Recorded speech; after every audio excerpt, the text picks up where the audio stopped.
Flour? More flour? It's like roughly... It has the flour throwing job. Okay. More? I mean, the other two mixes. Yeah, they were took some time. They're very wet as well.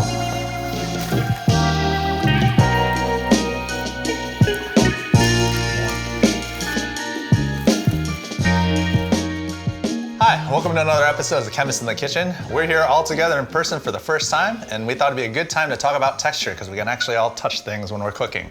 So I'm here with Daniele and Kim, and we're gonna take off the show talking about making gnocchi. 3 different types of recipes for a gnocchi with the same set of base ingredients with flour and egg. We'll change a little bit of the recipe, so I'm gonna do stuff with cheese. Kim, you're gonna do stuff with? Beans. And I'll do the more traditional Italian potato gnocchi. So let's go to Reading Terminal and get the ingredients for tomorrow.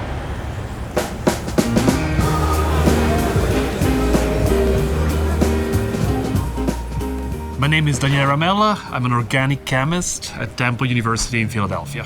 My name is Adrian I'm a polymer scientist. I work for a medical device company based outside of Chicago, Illinois. Hi, my name's Kim Jacoby Morris. I'm a program manager at the Air Force Office of Scientific Research. Chemists in the Kitchen started a time when we were all locked up by ourselves. Couldn't go out, couldn't communicate. That part of sharing my food and cooking for friends and having like big groups of friends over for dinners on special occasions couldn't happen. During the pandemic, we had to think really creatively about how we maintain community and connections with people. And I think this show was a really unique way to do that. I'm very old school. Like, I don't have an iPad to pull up a picture of anything. I wrote everything down. I felt like we should have I don't know what to do with my hands. I know. I had just moved to Chicago, and when I was approached to do the show, it was like, oh, of course I'm gonna do this. I didn't know anybody in Chicago, so I thought doing Chemists in the Kitchen was a great way to do something that I've never done before. It just really made my day. I just remember in January, the first time we did that episode. Sorry. No, it's been a good time. Yeah. I had a really good time doing it. There's no one in my apartment at all. It was just my dog and I. So, and moving to Chicago was really hard. Yeah. So, anyways, okay, so where are we? We can take a beat if you want. Yeah. In this episode, we are gonna prepare gnocchi. Gnocchi are a type of noodles that combines flour and eggs with a third ingredient, normally a filler, or something that brings together the dough and makes it more robust. We're gonna try to make 3 different types of gnocchi. In one we'll use potatoes, in the other one we'll use beans, and in the third one ricotta cheese as this filler. And then we're gonna compare how the different filler that we put in results in different texture of the gnocchi, how they hold together, and how they feel and taste in your mouth when you eat them with a tomato sauce. We got everything we needed for our gnocchi. We made it through the market, visited a famous Philly spot. So I think it's... Welcome to Philadelphia. Yeah! So let's go ahead and make some gnocchi, and I think we're gonna start with yours, which is the potato based. Yeah, Why are we starting with yours? We're starting with mine because the potatoes take some time to boil. So, Okay. from a logistical point of view, they're the ones that you start with so that they can boil while you do other things. So the thing that Kim started out with is that all this stuff is really simple, so we had 4 ingredients. Starting out with this kind of recipe is like the standard recipe. And so like in science, when we're doing a lot of things, we always want to have something to compare against because it gives us directionality and helps us learn. You should get to work. Yes, Okay, let's good. get started. First step, as I said, is boiling the potatoes. And to speed that up, I'm gonna boil them in a pressure cooker. I need water. So water, about to cover the potatoes, but it doesn't matter, it builds pressure in there anyways. Air out, clicked, and the valve to keep the pressure without blowing up everything. And on the fire to boil. So what we'll do in the meantime while we're waiting. I think making the sauce. It's just gonna be like a very traditional tomato sauce, like the most basic thing. And the reason we chose this, because what we're trying to discuss here is to compare the texture of the gnocchi, right, or the different types of gnocchi. Having a more complex sauce with other elements in there could like cover some of that. As a base for this tomato sauce, there's only onions. I prefer it to traditional onions just because it's a little softer in flavor. It's not just like very heavy on the onions. I don't know what a cup or 2 cups are. It's that much. your American units. I'm a scientist, I go metric. So yeah, I guess the thing is, this is a recipe that you just constantly make, and so Yeah, when you're eyeball. parsing out ingredients in terms of putting stuff together, you just kind of eyeball it here. So I would imagine this was like, what do you think? Can you, that knife?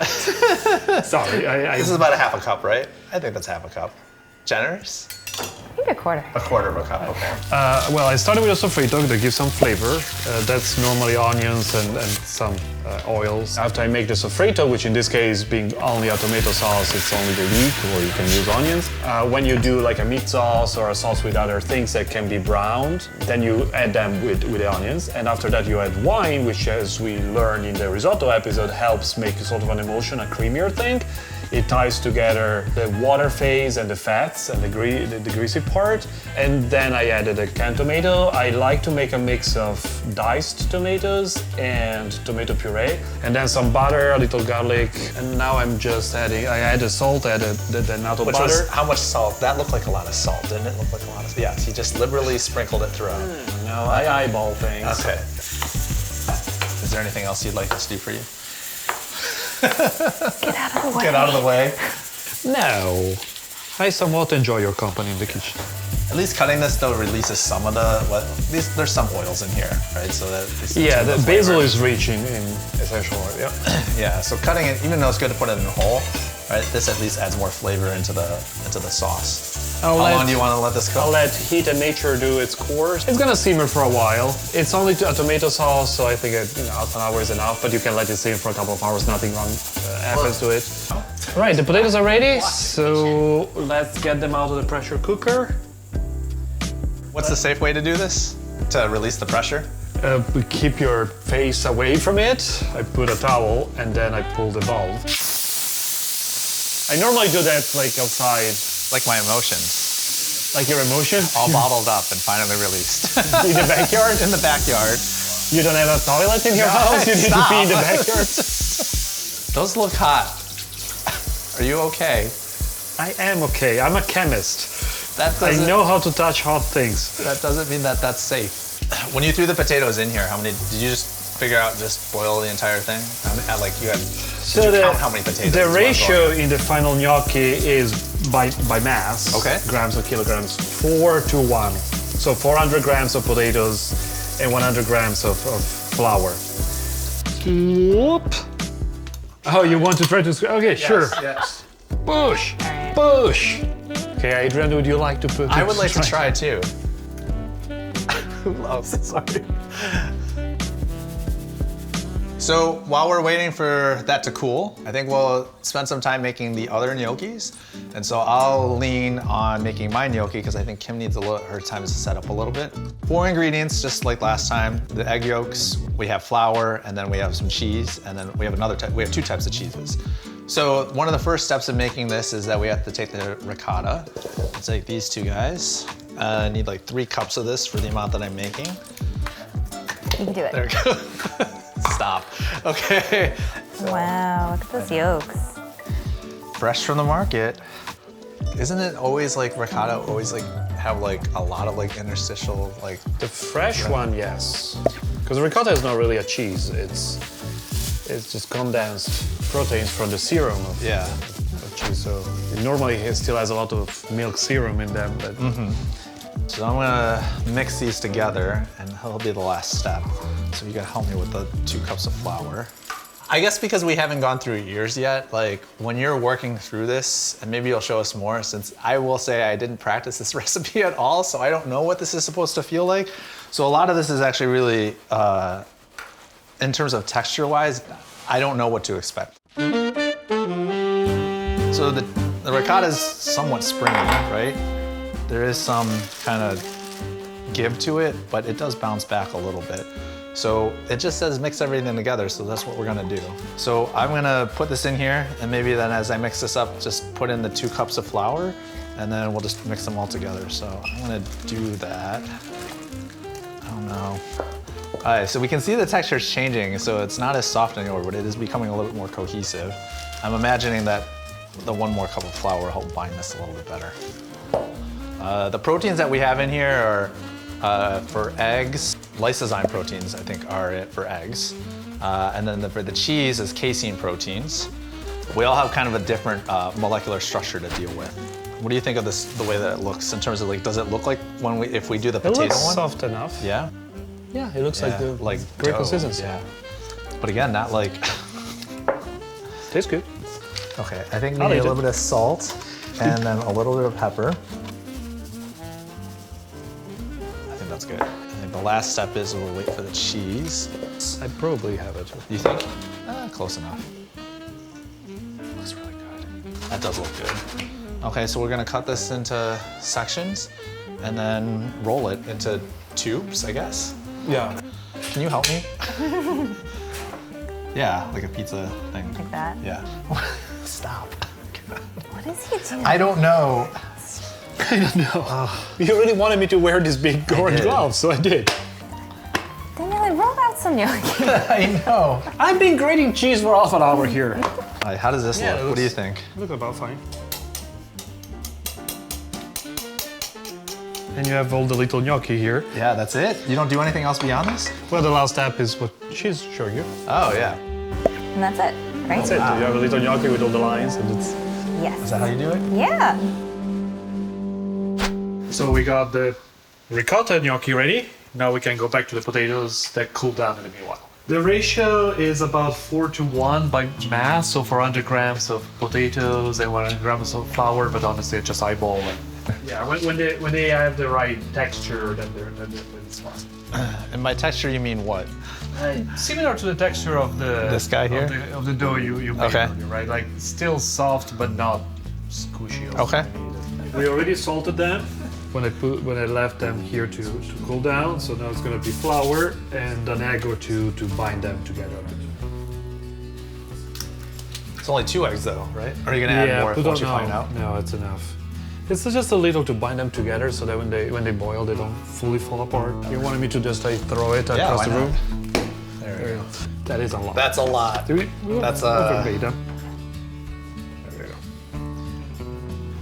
The right consistency. You know, it's soft. It's much softer than a pasta or bread dough, but it holds together. It doesn't. I know, I just thought one was gonna be like What difference? softer. Maybe it's like how much flour do you put in that, I was right? gonna Like- say maybe there's like a threshold of like what's gonna, the bare minimum that you need for it to not Yeah. fall apart in boiling water.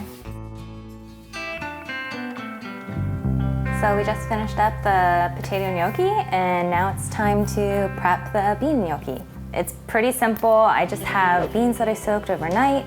I'm gonna add an egg and some flour. So what I'm gonna do is just kind of rinse these off. I'm gonna actually save some of the water in case like you need a little bit of the extra starch to add into the food processor. We wanna make a paste consistency. How much do you think you're adding, or are you just eyeballing it just like the rest of us? I'm measuring with my heart. Okay, good. That's where we're always measuring. Again, it's not like we're scientists. It's not like we're scientists.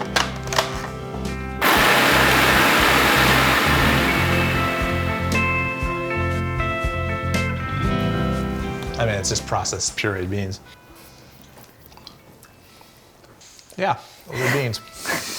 I'm gonna add 1 whole egg and then we'll reevaluate if we need another egg. I don't think.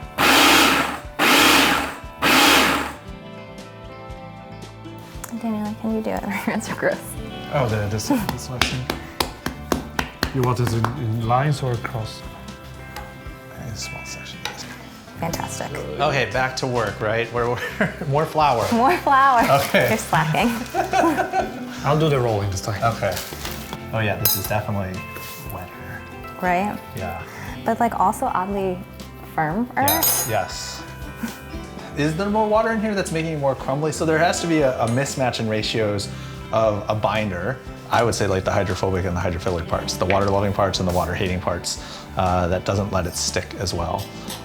Because beans are part protein, right? I think they're only like 30% protein or something like that. It's Okay. like a surprisingly low amount. The 70% of it is starch or Okay. like sugars that are super complex. Carbs hold on to a lot of water in general.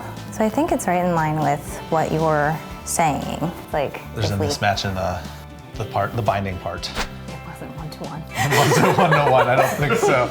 No. You added too It's much interesting. flour. You messed up. Do you think I added too much I flour? told him No, to I keep don't. adding it. Do you No, wonder I though don't- maybe No, when I you need think it's another like- egg? No, I don't think you did. I think Not it's another fine. emulsifier? So I don't. I mean, they look fine to me. They do feel different though. I can Yes. They're I like can- dense. They're dense. They're definitely denser because. All right, so I think we made all these gnocchis. We made a lot of gnocchis, and now is the time to cook them. But I think one thing we want to do is part of our experiment was just seeing what the differences are with the different ingredients. So I kind of set out this thing where we've got the different types of the dough or the different types of gnocchis we made. One was with cheese or the kind of ricotta. The other one was with potato, and the other one was with the beans. It was really hard to kind of understand what the differences are.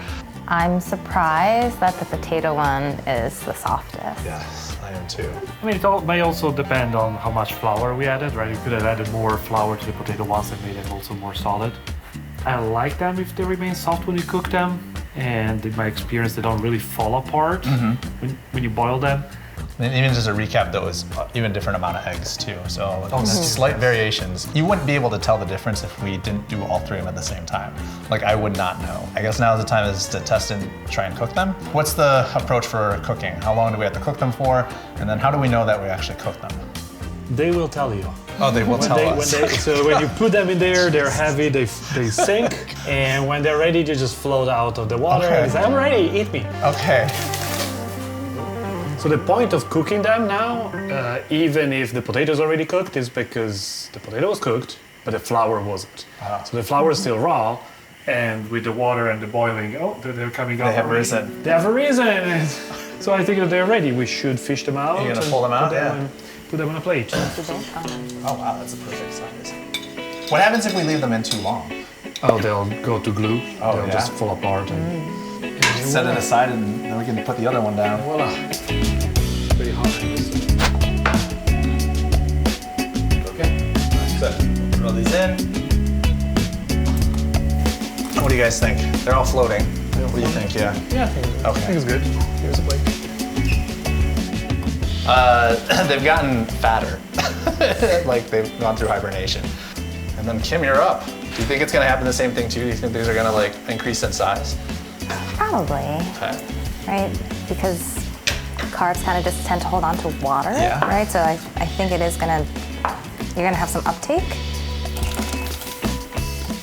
All right, so cheers. cheers. I guess we wait for a little bit longer. Our timer says 3 minutes and 30 seconds. So that's enough to finish this bottle of wine. It's like little thuds, you know? All right, so let's each grab a plate and bring it back to the table and let's try it out. Time to eat. So, So we did it. so we Did did it. it. It's ready. We made Final so product. much gnocchi. Yes. So we're gonna start with the cheese ones. Yeah, we'll start with the cheese one. Let's all start with the cheese one. Pillowy, fluffy, soft. soft. They're soft. They're soft, almost creamy, which it makes sense because there's cheese in there. Yes. It's not really dense though. It's not a cheese, right? Ricotta is just basically precipitated casein, precipitated proteins from the serum of milk. Sometimes it tends to be dry. You shouldn't have the fat that goes in real cheese. Yeah. Instead, this is not dry at all. I guess just the way that looks to me. If somebody told me that this was made of cheese, I mean, I had the cheese flavor, but texture-wise, I would have thought it was just a regular pasta. Yeah, looking at it, you'd never guess Never that it's guess. made with cheese in the actual dough. Yeah. Where do you want to Standard? go next? Standard. one? Okay. These are very soft. Very soft. Very creamy. It's really good. But it's definitely much more malleable than yours. It definitely coats the tongue, as opposed to the other cheese, right? It kind of sits. This is still stiffer to me than Yeah. this, so this has better flow. What I was saying about ricotta being not really a cheese, so not really a creamy thing, but tends to be drier. That's maybe where it comes into place. Yeah. It's also the amount of flour. I think I'm more comfortable also working, leaving it a little softer as a dough without adding as much flour as some of the other ones. It holds together enough that it is fine if there's a little less flour and that leaves them a little more moist. I think the thing is that it's that soft and it's still cohesive to a sense. You were saying is if you leave them out too long on the counter, it gets harder to cook because they kind of soften and wet out. In the sense that you cook it, it still stiffens up, but even in the very soft texture-wise, it's still one unit. And you think there's only 2 eggs in the entire huge pot that we made. So So there is not even the egg feeling or the egg effect. You know, when you cook egg, it just solidifies and then holds it together. Well, in most cases, eggs are the binder that put these things together. So, and you had 2, it's 6. So maybe it just over emulsified. What about the cheese? Might be. Okay. Well, up Let's to the next try one. this. Is it everything You can harder? already tell. Is that harder? Okay. Well, they definitely hold together more, probably because, I mean, potatoes were hard-boiled for until they fall apart, right? Until you mash them completely. Ricotta is a dairy which is already completely mashed, I mean, strained from the liquid, but still. While beans, even though we let them cook a little longer in the water, I'm sure that there is that effect, right? They're not fully cooked yet. You said though you practiced this last time before we tried this. So you had you tried beans from a can, so they were able to soak much longer. So texture-wise, same consistency, or this is stiffer? This is definitely stiffer, but I also added more flour to this than I did. I might have added more flour to this. I don't think you added flour. I kept adding flour into it. So yeah, So basically you sabotaged I just gnocchi by sabotaged. adding Yeah. too much flour? Yes. It's still edible. It's like good. the flavor Yeah, is it's good. different. I think the part is like, yeah, it's also getting the same kind of like experience, but it's also the base is bean, as opposed to a flour and egg kind of like mixture for like Right, a noodle yeah. sense. The sound of it is grossing me out. I know. It's very quiet. I don't know. So what did we learn? What did we learn? Flour and egg, starter case, and then whatever protein or carbohydrate or starch that we're using will affect the way the texture goes.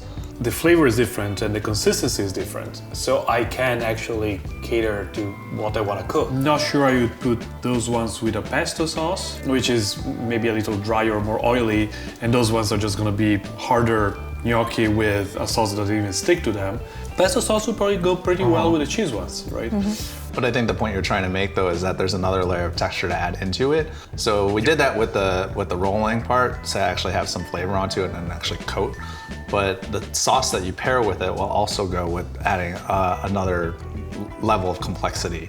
I think the one thing about the texture portion, the variables that affect it, we did talk a lot about it subtly or didn't really directly answer it, was about the water content. The water content is largely affecting the way that these come out. It's very apparent on one extreme side with the bean part where it wasn't absorbing as much water. Gnocchis are much stiffer. I guess the water is more of a plasticizer in the sense of softening materials. But funny enough, the bean ones are the only ones in which she actually put water in the dough. When she ground the beans Yeah. to make a Add paste, some- is the Yeah, only the water. ones that didn't have water in them.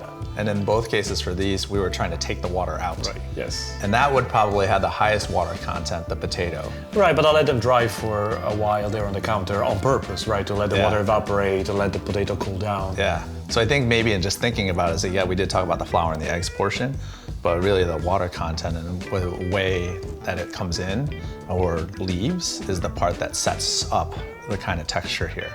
Well, I mean, if you think about it, like we were rehydrating these beans overnight, like not broken up at all, but you boiled and mashed your potatoes and then you were making your dough. Yes, Yeah. we ground ours up, but it was after the rehydration. So whatever those cells were able to soak up through their plant cell wall, Yeah. like that was it. Do you think though in this case that maybe it would have been better to puree the beans first, then hydrate them?